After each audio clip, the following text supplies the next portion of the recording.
first verse. The stick gods. Listen to the message that God is sending your way, house of Israel. Listen most carefully. Don't take the godless nations as your models. Don't be impressed by their glamour and glitz. No matter how much they're impressed. No matter how much they're impressed. The religion, that sentence doesn't make sense. Don't be impressed by their glamour and glitz, no matter how much they're impressed. That should probably say how impressive they seem, but who am I? The religion of these peoples is nothing but smoke. An idol is nothing but a tree chopped down, then shaped by a woodsman's axe. They trim it with tinsel and balls, use hammer and nails to keep it upright like a scarecrow on a cabbage patch. Can't talk. Dead wood that has to be carried. Can't walk. Don't be impressed by such stuff. It's useless for either good or evil. All this is nothing compared to you, O God. You're wondrously great, famously great. Who can fail to be impressed by you, King of the nations? It's your very nature to be worshipped. Look far and wide among the elite of the nations. The best they can come up with is nothing compared to you. Stupidly, they line them up, a lineup of sticks, good for nothing but making smoke. Gilded with silver foil from Tarshish, covered with gold from Uphaz, hung with violet and purple fabrics. No matter how fancy the sticks, they're still sticks. God is the real thing, the living God, the eternal King. When he's angry, earth shakes. Yes, and the godless nations quake. Tell them this, the stick gods who made nothing, neither sky nor earth will come to nothing on the earth and under the sky. But it is God whose power made the earth, whose wisdom gave shape to the world, who crafted the cosmos. He thunders and rain pours down. He sends the clouds soaring. He embellishes the storm with lightnings, launches wind from his warehouse. Stick God worshippers looking mightily foolish, God makers embarrassed by their handmade gods. Their gods are frauds, dead sticks, deadwood gods, tasteless jokes. When the fire of judgment comes, there'll be ashes. But the portion of Jacob is the real thing. He put the whole universe together and pays attention to Israel. His name, God of the angel armies. Grab your bags, all you are under attack. God has given notice. Attention, I'm evicting everyone who lives here. And right now, yes, right now, I'm going to press them to the limit, squeeze the life right out of them. But it's black as day for me, hopelessly wounded. It's a black day for me. I said, why, oh, why did I think I could bear it? My house is ruined. The roof caved in. Our children are gone. We'll never see them again. No one left to help in rebuilding. No one to make a new start. It's because our leaders are stupid. They never asked God for counsel, and so nothing worked right. The people are scattered all over. But listen, something's coming. A big commotion from the northern borders. Judah's town's about to be smashed, left to all the stray dogs and cats. I know, God, that mere mortals can't run their own lives, that men and women don't have what it takes to take charge of life. So correct us, God, as you see best. Don't lose your temper. That would be the end of us. Vent your anger on the godless nations who refuse to acknowledge you, and on the people who won't pray to you.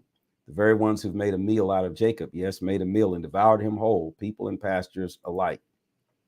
Jeremiah 11, the terms of this covenant. The message that came to Jeremiah from God, preach to the people of Judah and citizens of Jerusalem. Tell them this. This is God's message, the message of Israel's God to you. Anyone who does not keep the terms of this covenant is cursed. The terms are clear. I made them plain to your ancestors when I delivered them from Egypt out of the iron furnace of suffering. Obey what I tell you. Do exactly what I command you. Your obedience will close the deal. You'll be mine and I'll be yours. This will prove the conditions in which I will be able to do what I promised your ancestors, to give them a fertile and lush land. And as you know, that's what I did. Yes, God, I replied, that's true. God continued, preach all this in the towns of Judah and in the streets of Jerusalem. Say, listen to the terms of this covenant and carry them out. I warned your ancestors when I delivered them from Egypt, and I've kept up the warnings. I haven't quit warning them for a moment. I warned them from morning to night. Obey me or else, but they didn't obey. They paid no attention to me. They did whatever they wanted to do, whenever they wanted to do it, until finally I stepped in and ordered the punishment set out in the covenant, which despite all my warnings, they had ignored. Then God said, there's a conspiracy among the people of Judah and the citizens of Jerusalem. They plotted to reenact the sins of their ancestors, the ones who disobeyed me and decided to go after other gods and worship them. Israel and Judah are in this together, mindlessly breaking the covenant I made with their ancestors. Well, your God has something to say about this. Watch out. I'm about to visit doom on you and no one will get out of it. You're going to cry for help, but I won't listen. And all the people in Judah and Jerusalem will start praying to the gods you've been sacrificing to all these years. But it won't do a bit of good. You've got as many gods as you have villages, Judah, and you've got enough altars for sacrifices to that impotent sex god Baal, to put one on every street corner in Jerusalem. And as for you, Jeremiah, I don't want you praying for this people. Nothing, not a word of petition. Indeed, I'm not going to listen to a single syllable of their crisis prayers, promises, and pious programs. What business do the ones I love have figuring out how to get off the hook and right in the house of worship? Do you think making promises and devising pious programs will save you from doom? Do you think you can get out of this by becoming more religious? A mighty oak tree, majestic and glorious. That's how I once described you. It will only take a clap of thunder and a bolt of lightning to leave you a shattered wreck. I, the God of angel armies who planted you, yes, I pronounce doom on you. Why? Because of the disastrous life you've lived, Israel and Judah alike, goading me to anger with your continuous worship and offerings to that sorry God Baal. God told me what's going on. That's how I knew. You got opened my eyes to their evil scheming. I had no idea what was going on. Naive as a lamb, being led to slaughter. I didn't know they had it in for me. I didn't know their behind the scenes plots. Let's get rid of the preacher. That will stop the sermons. Let's get rid of him for good. He won't be remembered for long. Then I said, God of the angel armies, you're a fair God. You examine and cross-examine human actions and motives. I want to see these people shown up and put down. I'm an open book before you. Clear my name. That sent a signal to God, who spoke up. Here's what I'll do to the men of Anathoth who are trying to murder you. The men who say, don't preach to us in God's name or we'll kill you. Yes, as God of the angel army speaking. Indeed, I'll call them to account. The young people will die in battle. Their children will die of starvation, and there will be no one left at all. None. I'm visiting the men of Anathoth with doomsday. Jeremiah 12. What makes you think you can race against horses? You are right, oh God, and you set things right. I can't argue with that, but I do have some questions. Why do bad people have it so good? Why do con artists make it big? You planted them and they put down roots. They flourish and produce fruit. They'll talk as if they're old friends with you, but they couldn't care less about you. Meanwhile, you know me inside and out. You don't let me get by with a thing. Make them pay for the way they live. Pay with their lives like sheep marked for slaughter. How long do we have to put up with this? The country depressed and farms in ruin. And all because of wickedness, these wicked lives. Even animals and birds are dying off because they have nothing to do with God and think God has nothing to do with them. So Jeremiah, if you're worn out in this foot race with men, what makes you think you can race against horses? If you can't keep your wits during times of calm, what's going to happen when troubles break loose like the Jordan and flood? Those closest to you, your own brothers and cousins, are working against you. They're out to get you. They'll stop at nothing. Don't trust them, especially when they're smiling. I will abandon the house of Israel, walk away from my beloved people. I will turn over those I love most to those who are her enemies.